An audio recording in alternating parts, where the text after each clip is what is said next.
अबवाब तहारती अन रसूलिल्लाह सल्लल्लाहु अलैहि वसल्लम। देखो आम तौर पर जो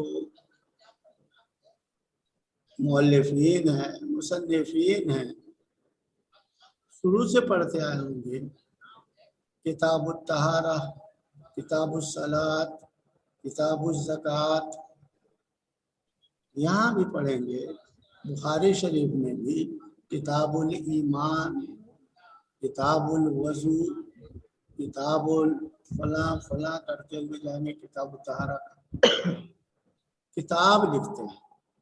किताब का मतलब हर तरह के मसाइल को अपने अंदर समूल, और बाब होता है वो एक नौ के मसले को अपने अंदर लाता है खास किस्म। तो सारे मुसन्निफीन जहाँ पर किताब का लफ्ज़ इस्तेमाल करते हैं वहाँ इमाम तिरमिज़ी तफन्नुन के तौर पर कह लीजिए ये अबवाब का लफ्ज़, ये कई बाबों का मजमुआ है किताब तहारा। किताब भी कहिए तब भी वही माना होता है कि किताब जिसके अंदर बहुत से अबवाब हों। अब चूंकि किताब में बहुत से अबवाब होते हैं, उन्होंने लफ्ज़ किताब इस्तेमाल करने की बजाय अबवाब इस्तेमाल किया। अबवाब तहारा, अबवाब तहारा, अबवाब सलात, अबवाब ज़कात, अबवाब हज, अबवाब सियाम या सौम, इस तरह से हर जगह इमाम तिरमिज़ी का ये अपना खास एक तरीका है। इन्होंने लफ्ज़ किताब इस्तेमाल करने के बजाय हर जगह अबवाब के का लफ्ज़ इस्तेमाल किया, और उन्हीं अबवाब में से अब बाब बाब अलग अलग करके, यानी एक एक मसले को अलग अलग करके बयान करते हैं। अन रसूलिल्लाह सल्लल्लाहु अलैहि वसल्लम ये लिखकर इशारा करते हैं हर किताब में कि ये जितनी हदीसें मैं पेश कर रहा हूँ ये सारी हदीसें रसूलुल्लाह सल्लल्लाहु अलैहि वसल्लम से मरवी हैं, यानी मरफूआत का मजमुआ हम पेश करेंगे, कहीं कोई मकतू हदीस, मौकूफ हदीस या आसार को पेश नहीं करेंगे।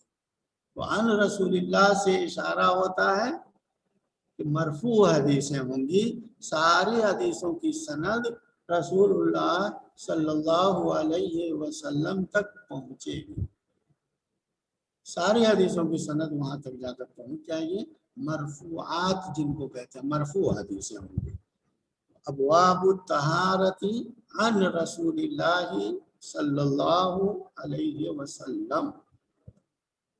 इतना समझ गए तो आगे वही कल जो उस दिन जो आप लोगों ने पढ़ा था अपने से किसी भाई ने, बाबू मा जाअ ला तुक़बलु सलातुन बिग़ैरि तुहूरिन।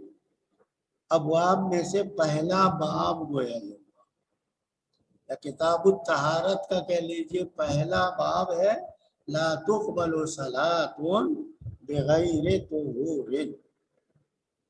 देखो सारे मुसन्निफीन के अलग अलग तराजिम होते हैं, सबसे ज्यादा मुश्किल और दूर रस इमाम बुखारी का तर्जुमा होता है, यानी उन्वान जो कायम करते हैं वो कभी कभी हदीस और बाब में बज़ाहिर कोई जोड़ नजर नहीं आता है, पढ़ाते वक्त उसी की असल तहकीक और तशरीह की जाती है कि इस बाब में यह हदीस लाई गई, क्या आपस का ताल्लुक है इस बाब का इस हदीस से। तो उनका जो तर्जुमा होता है इमाम बुखारी का या उन्वान, ये बहुत ही मुश्किल होता है और बहुत आसानी से आदमी नहीं पहुंच पाता अक्सर जगहों पे। उसके बाद जो तराजिम होते हैं उसी अंदाज के वो इमाम नसई रहमतुल्लाह अलैह, उनके और बुखारी के तकरीबन मिलते जुलते होते हैं। कहीं कहीं तो ऐसा लगता है कि इमाम बुखारी वाला ही कायम किया, लेकिन बात ऐसी नहीं होती, कभी तवारुते ज़हनी होता है। इमाम बुखारी की जहाँ नजर गई थी बगैर उनके देखे हुए इनकी नजर भी वहीं गई। बहरहाल तराजिम के अंदर इमाम बुखारी और इमाम नसई करीब करीब, اعلیٰ درجے کے تراجم امام بخاری کے ہیں، ان کے بعد امام نسائی کے۔ امام ابو داؤد رحمۃ اللہ علیہ اکثر و بیشتر جو مسئلہ اس سے مستنبط ہو رہا ہے اس کو یا پھر اسی حدیث کو وہ عنوان بنا دیتے ہیں، یا مسئلہ مستنبط ہوتا ہے اس مسئلے کا۔ سب سے آسان جو ترجمہ یا عنوان ہوتا ہے وہ امام ترمذی رحمۃ اللہ علیہ کا ہوتا ہے۔ یہ جو حدیث آ رہی ہے اسی حدیث کے ٹکڑے کو عنوان بناتے ہیں۔ آپ یہ حدیث پڑھیں گے نیچے تو لا تقبل صلاۃ بغیر طہور ہے، اسی کو عنوان بنا دیا امام ترمذی رحمۃ اللہ علیہ۔ اکثر تو ایسا ہی کرتے ہیں، کبھی کبھی ایسا کرتے ہیں کہ فی الباب کے اندر یہ حوالے دیتے ہیں۔ پچھلے سال پڑھا ہوگا آپ لوگوں نے ثانی میں بھی اور بقیہ میں بھی، فی الباب عن فلان عن فلان عن فلان کہتے ہیں۔ اب ان کی حدیث میں کوئی لفظ ہے اور فی الباب والی حدیث کے کسی راوی نے کوئی نقل کیا ہے، دونوں میں کچھ فرق ہوتا ہے۔ ہو سکتا ہے یہاں عام ہے وہاں خاص ہو گیا ہو سکتا ہے وہاں مقید ہے یہاں مطلق ہو۔ تو امام ترمذی رحمۃ اللہ علیہ حدیث کوئی پیش کر رہے ہیں اپنی طرف سے، اپنی سند سے، اور باب جو قائم کرتے ہیں وہ فی الباب والی حدیث جو ہوتی ہے راوی کی، اس حدیث کے ٹکڑے کو باب بناتے ہیں تاکہ یہ بتا دیں کہ ہم جو حدیث پیش کر رہے ہیں اور فلاں سے جو حدیث مروی ہے یہ دونوں حدیثوں کا معنی یہ ہے۔ ہمارے حدیث اگرچہ عام نظر آ رہی ہے لیکن اس میں خاص ہے، اس لیے اس کا خاص معنی ہی لیا جائے۔ یہ جہاں جہاں آئے گا ہم انشاءاللہ العزیز اس کو اس موقع پر خاص طور سے توجہ دلائیں گے کہ دیکھیے انہوں نے یہاں پر جو عنوان قائم کیا ہے یہ بخاری کی روایت والا عنوان قائم کیا ہے یا امام مسلم والی روایت کا عنوان قائم کیا ہے، اور کہیں صرف اپنی والی حدیث کا، تو یہاں اپنی والی حدیث کا ہی عنوان قائم کیا۔ لا تقبل صلاۃ بغیر طہور، سند پڑھنے کے بعد جب متن پڑھیں گے بعینہ ہی یہی الفاظ متن حدیث کے ہیں جو یہاں عنوان کے طور پر امام ترمذی رحمۃ اللہ علیہ نے نوٹ کیا۔ اب بات آئی سند کی، تو جو سند کے سلسلے میں دو شمبے والی بات ہے یا آج میں نے آنے کے بعد جو باتیں کی وہ ذہن میں رکھیے۔ اب یہاں جب آپ شروع کریں گے تو کہیں گے بہی قال اے بسند المتصل منا الی الامام الترمذی، قال الامام محمد بن عیسیٰ الترمذی حدثنا قتیبۃ بن سعید، امام ترمذی نے فرمایا کہ مجھ سے بیان کیا قتیبہ ابن سعید نے۔ قال اے قال قتیبہ اخبرنا، انا لکھا ہوا ہے لیکن پڑھا جائے گا اخبرنا اور بڑھایا جائے گا قال اپنی طرف سے۔ ذرا غور سے سننا، پھر پڑھنے کی عادت بھائی، ایک ہفتے 10 دن اگر تھوڑی عادت بنا لو گی تو زبان پر چڑھ جائے گی سند پڑھنے کی۔ اخبرنا قال اخبرنا، قال سے مراد قال قتیبۃ بن سعید اخبرنا ابو عوانۃ عن سماک بن حرب، ہاں قال وحدثنا حناد، اے قال الترمذی وحدثنا حناد، یہی حدیث قتیبہ نے بھی پڑھائی مجھ کو اور یہی حدیث ہم نے حناد ابن سری سے بھی سنی۔ حدثنا حناد قال اے قال حناد حدثنا وکیع عن اسرائیل عن سماک عن مصعب، اور سماک وہاں سماک ابن حرب، یہاں بھی سماک ابن حرب، عن مصعب ابن سعد عن ابن عمر رضی اللہ عنہما عن النبی صلی اللہ علیہ وسلم قال لا تقبل صلاة بغیر طہور ولا صدقة من غلول۔ قال حناد اب دو سندیں پیش کرتے ہیں اگر امام ترمذی، اور دونوں سندوں میں سند تو ایک ہے، متن حدیث بھی ایک ہے، لیکن کوئی خاص لفظ بدلا ہوا ہے تو اب وہ صراحت کر دیتے ہیں کہ میں نے یہ حدیث پڑھی ہے قتیبہ ابن سعید سے بھی، میں نے یہ حدیث پڑھی حناد سے بھی، لیکن قتیبہ اور حناد میں تھوڑا ایک لفظ کا فرق آ گیا۔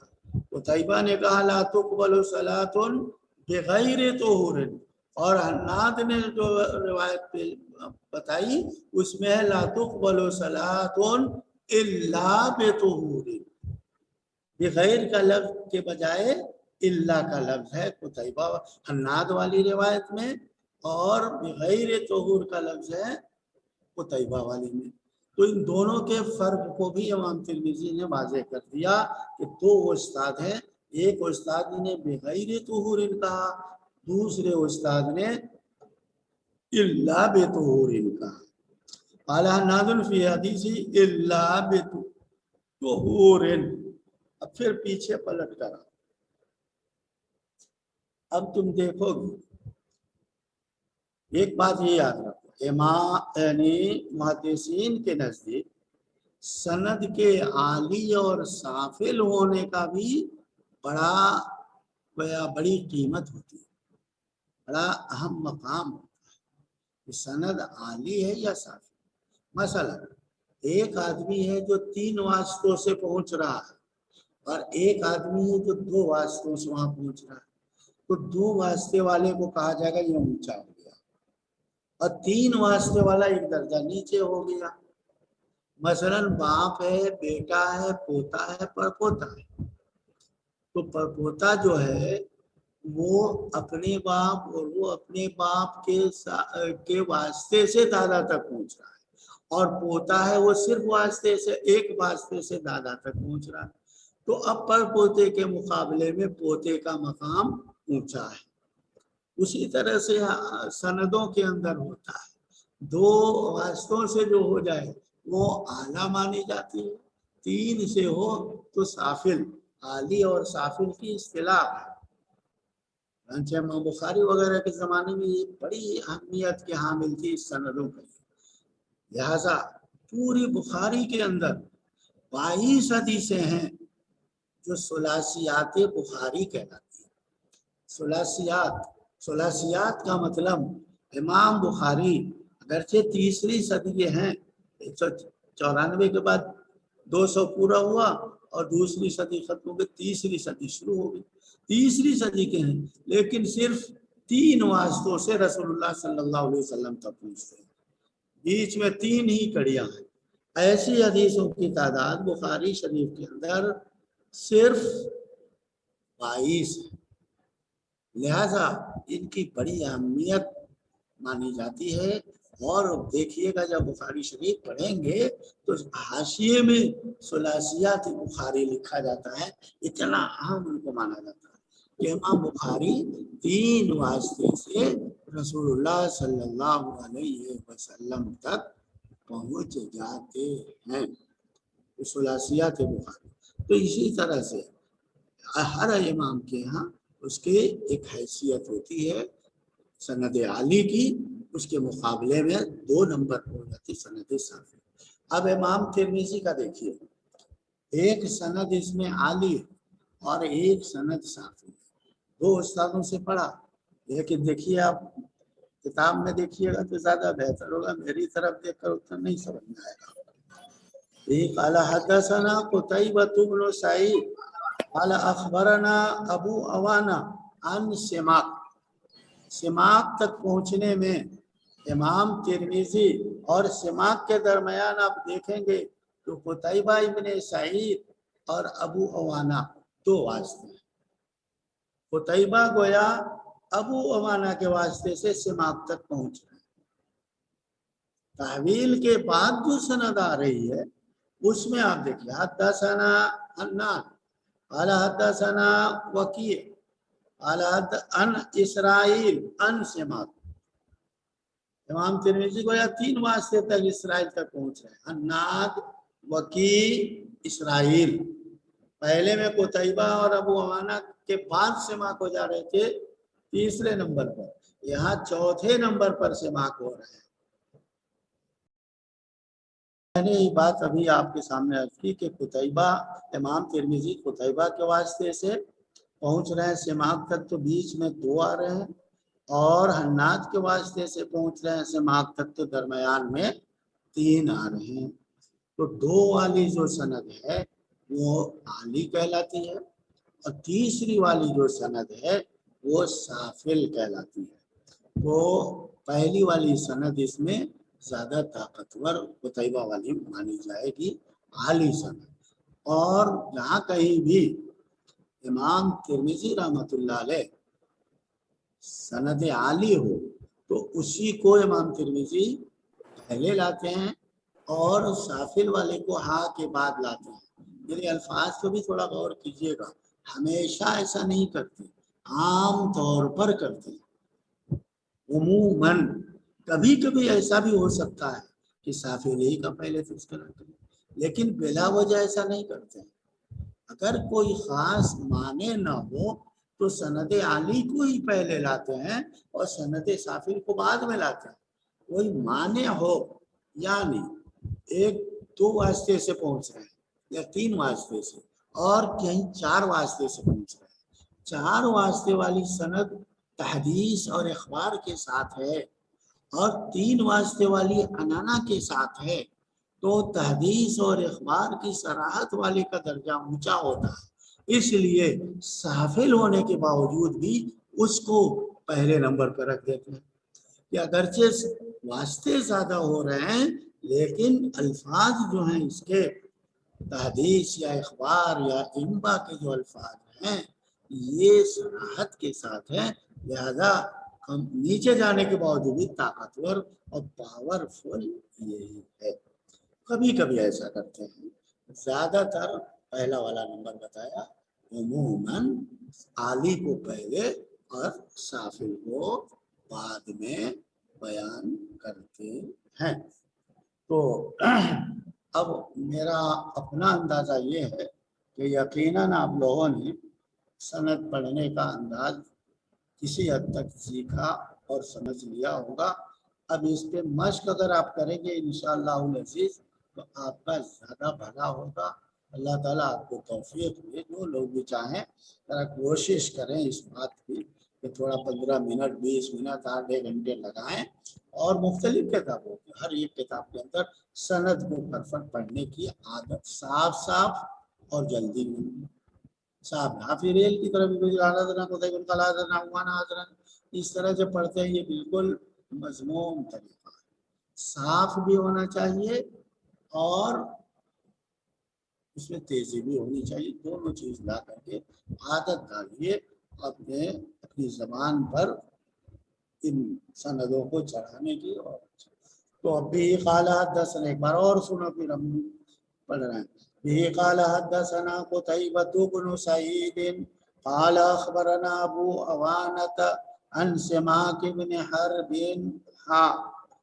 قال وحدثنا हन्नाद قال حدثنا वकीع عن इसराइल عن सिमाक عن मुसअब बिन साद عن इब्न उमर रज़ी अल्लाहु अन्हुमा عن नबी सल्लल्लाहु अलैहि वसल्लम قال।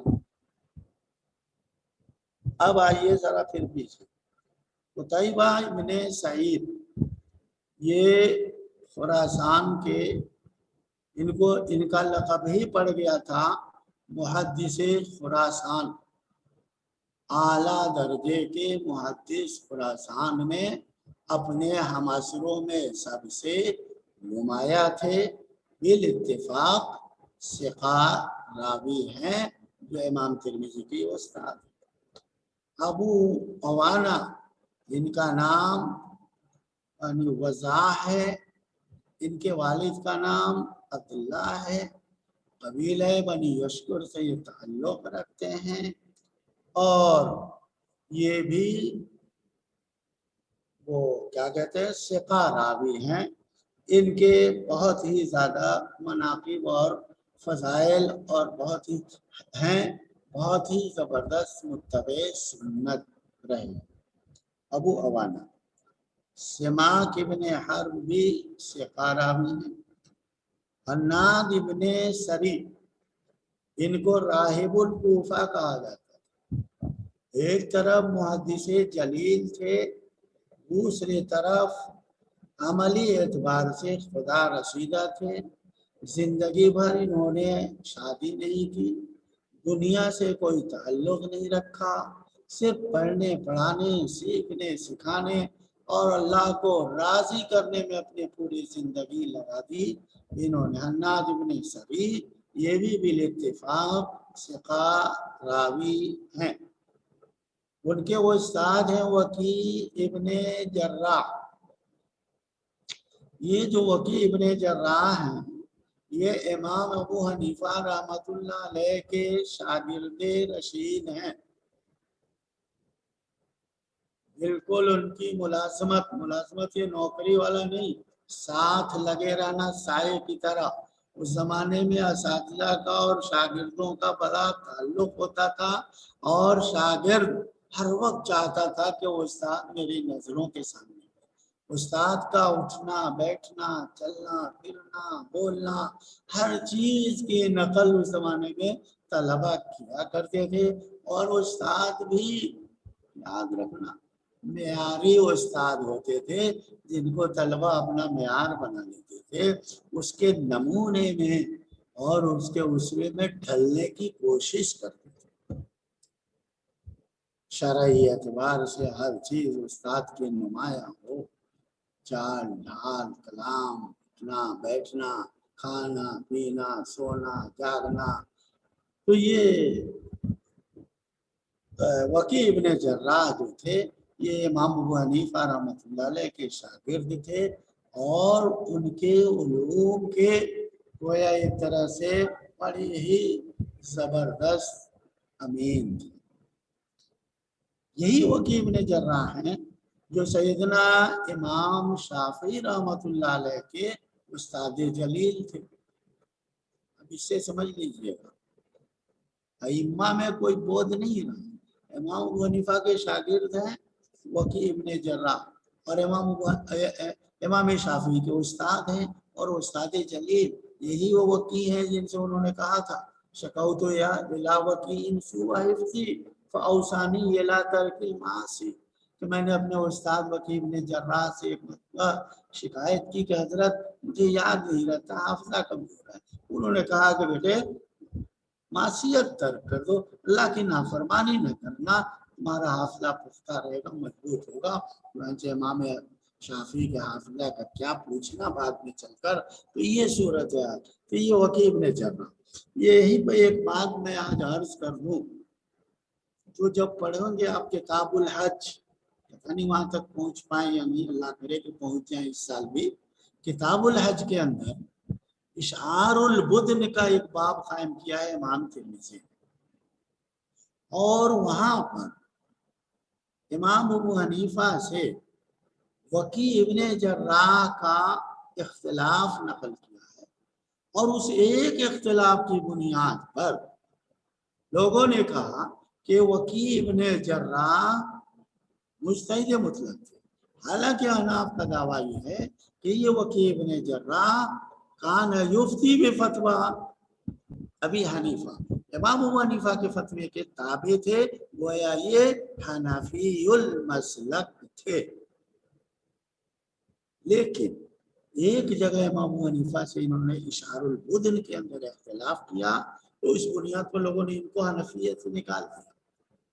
मैं जरा इल्जामी तौर पर एक अर्ज करूं, आपने हिदाया पढ़ लिया होगा, इमाम अबू यूसुफ रहमतुल्लाह अलैह ने बेशुमार इख्तिलाफात किए हैं इमाम अबू हनीफा से। इमाम मोहम्मद रहमतुल्लाह अलैह ने उनसे भी ज्यादा इख्तिलाफ किया है इमाम अबू हनीफा से। इमाम ज़ुफ़र रहमतुल्लाह अलैह ने भी बहुत इख्तिलाफात किए हैं। आपने देखा होगा साहिबैन और तरफ़ैन और क्या वही इस्तिलाहात जो इस्तेमाल होते हैं, अभी ये दोनों एक हो जाते हैं, उस्ताद के खिलाफ गोया मोर्चा संभाल लेते हैं। साहिबैन ये पढ़ा ही नहीं पढ़ा, तो इतने इख्तिलाफ के बावजूद अबू यूसुफ हनफी रहे, मोहम्मद हनफी रहे, ज़ुफ़र हनफी रहे, और एक जगह इख्तिलाफ करने की वजह से چونکہ یہ زیادہ محدث جلیل ہیں تو یہ حنفیت سے نکلتے ہیں۔ تھوڑا سمجھنے کے لیے سمجھنا اس بات کو، اس پر ذہن رکھنا۔ اور امام ابو حنیفہ کے صرف ایک ہی شاگرد امام شافعی نہیں، امام محمد رحمت اللہ علیہ کے بھی خاص شاگرد ہیں، بلکہ امام محمد رحمت اللہ علیہ نے تو امام شافعی کے یتیمی کے زمانے میں ان کو پالا پوسا اور ان کو اپنے بیٹے کی طرح رکھ کر، پالک کی طرح رکھ کر کے ان کو پڑھایا سکھایا۔ اس لیے امام میں یہ نہیں ہے کہ وہ شافعی ہے تو بہت الگ اور حنفی ہے تو الگ، آپس میں اس طرح کی کوئی چیز تعصب کی نہیں پائی جاتی۔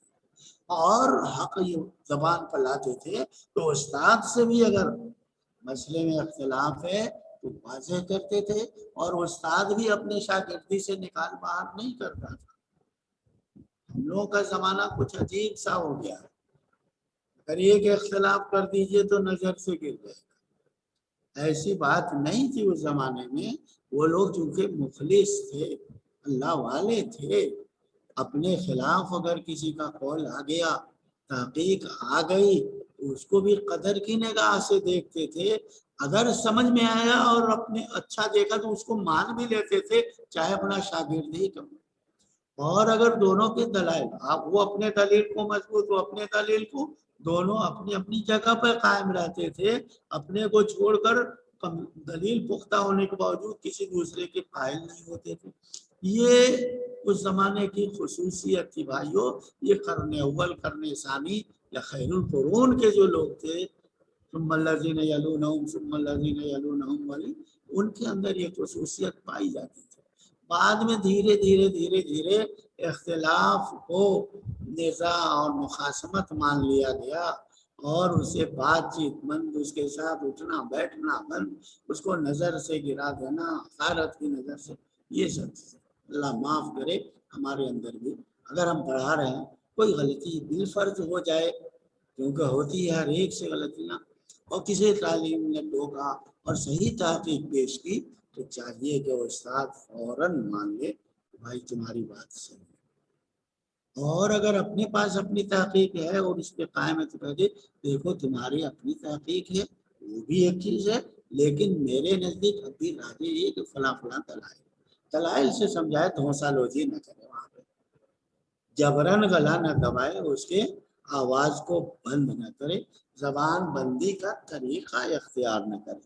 تو بہرحال میں یہ بتا رہا تھا وکیع ابن جراح، ظاہر سمجھ لیجیے ہر کتاب میں ان کی حدیثیں ملتی ہیں، اور بڑے محدث جلیل ہیں اور ثقہ ہیں۔ اسرائیل ابن یونس ہیں، اسرائیل ابن یونس یہ بھی ثقہ راوی ہیں، لیکن ان کے اندر یہ تھا کہ عمر جب ان کی زیادہ ہو گئی، تغیر فی آخر عمری، بہت سے محدثین کا روات کا جب آپ پڑھیں گے، ان کی سیرت ہے، ان کے بارے میں تحقیقی طور پر جب رجال کی کتابیں پڑھیں گے تو بہت سے محدثین کے کہ نوجوانی کے عالم میں بہت ہی قوی الحافظہ، بڑھاپے میں جانے کے بعد جیسے اور قوہ کمزور ہوتے ہیں، اکثر لوگوں کا ذہن و دماغ بھی اور حافظہ بھی کمزور ہو جاتا ہے۔ اب یہ ہوتا ہے کہ جوانی میں کوئی روایت کی تھی، اس وقت آتے آتے کبھی اس میں الفاظ سند میں کبھی نام ادھر سے ادھر ہو گیا، کبھی متن میں، تو ایسے محدثین کے لیے تغیر فی آخر عمری، تو پہلے زمانے کو ان کے حدیثوں کو، تغیر سے پہلے کی حدیثوں کو معتبر مانا جاتا ہے، صحیح مانا جاتا ہے، اور تغیر حافظہ کے بعد کی جو روایتیں ہوتی ہیں ان روایتوں کو ضعیف مانا جاتا ہے۔ اگر ان کے شواہد دوسری جگہوں پہ ہیں تو ان کو قابل استدلال رکھا جاتا ہے۔ تو یہ ہے تغیر فی آخر۔ تو اسرائیل کے بارے میں یہ بات آتی ہے، اور سماک وہی ہے جو پہلے آ گئے۔ اور اس کے بعد مصعب ابن سعد ابن ابی وقاص، سعد ابن ابی وقاص رضی اللہ تعالیٰ عنہ کا نام سنا ہوگا، اسلام کے سپہ سالاروں میں سے ایک بہت ہی عام ترین سپہ سالار رہے ہیں آپ صلی اللہ علیہ وسلم کے زمانے میں۔ سعد यानी साद इब्न अबी वक्कास, उनके साहबजादे मुसअब हैं जिन्होंने आप सल्लल्लाहु अलैहि वसल्लम की ज़ियारत नहीं की, लेकिन अब्बा और दूसरे बहुत से सहाबा को इन्होंने देखा, इसलिए जलीलुल कद्र ताबी है ये मुसअब। साद तो सहाबी हैं, साद बिन अबी वक्कास, उनके बेटे हैं मुसअब, ये हैं ताबई और किबारे ताबईन में से। एक सहाबी अपने अब्बा को नहीं बल्कि उस जमाने के बहुत से सहाबे किराम को मुसअब इब्न साद ने देखा है, और बिल इत्तिफाक ये भी सिखा है। उसके बाद अब्दुल्ला इब्न उमर का क्या पूछना, सैयदना उमर इब्न खत्ताब रजी अल्लाह तआला अन्हु के होनहार साहबजादे अब्दुल्ला इब्न उमर, जो मुत्तबे सुन्नत होने में इनकी एक नुमाया शान थी।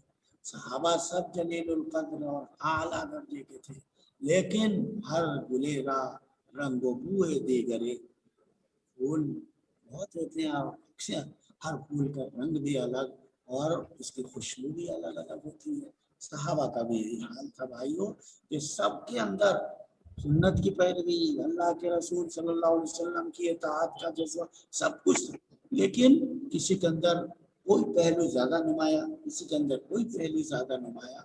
अब्दुल्ला इब्न उमर रज़ियल्लाहु अन्हु का पैरवी सुन्नत का पहलू इतना नुमाया था कि आप हैसियत रसूल जो करते थे उसकी पैरवी तो करते ही थे, बशरी तकाजे से भी आपने कोई अमल किया तो उसकी भी पैरवी करते थे। अच्छा मशहूर वाकया है, आप सल्लल्लाहु अलैहि वसल्लम हज में तशरीफ ले जा रहे थे, अब्दुल्ला इब्न उमर भी साथ है, अरफात से मुजदलिफा जाना है, दरमियान में आपको इस्तिंजे का तकाजा हुआ, पेशाब आप सल्लल्लाहु अलैहि वसल्लम को रास्ते से जरा अपनी ऊँटनी को किनारे किया, उतर कर आपने इस्तिंजा फरमाया और फिर उसके बाद मुजदलिफा के लिए रवाना हुए। मगरिब का वक्त होता है, लेकिन मगरिब की नमाज वहां नहीं पढ़ी। अब अब्दुल्ला इब्न उमर जिंदगी भर जब भी हज के लिए जाते थे, पेशाब का तकाजा होता नहीं था, लेकिन उस जगह से जब गुजरते थे तो अपनी ऊँटनी को किनारे ले जाकर उतरते थे और पेशाब नुमा हैयत बनाकर वहां बैठते थे। सुन्नत की पैरवी का ये आलम था अब्दुल्ला इब्न उमर का। ये फुक़हाए सहाबा में से और बहुत सी हदीसें इनसे मरवी हैं। बाकी फजाइल और मनाकिब इनके और देखिएगा, यहाँ इस दर्ज में इससे ज्यादा का मुताबिल नहीं, तो सबका यहाँ से तक आ गया आपका। अन नबी सल्लल्लाहु अलैहि वसल्लम क़ाल ला तुक़बलु सलातुन बिग़ैरि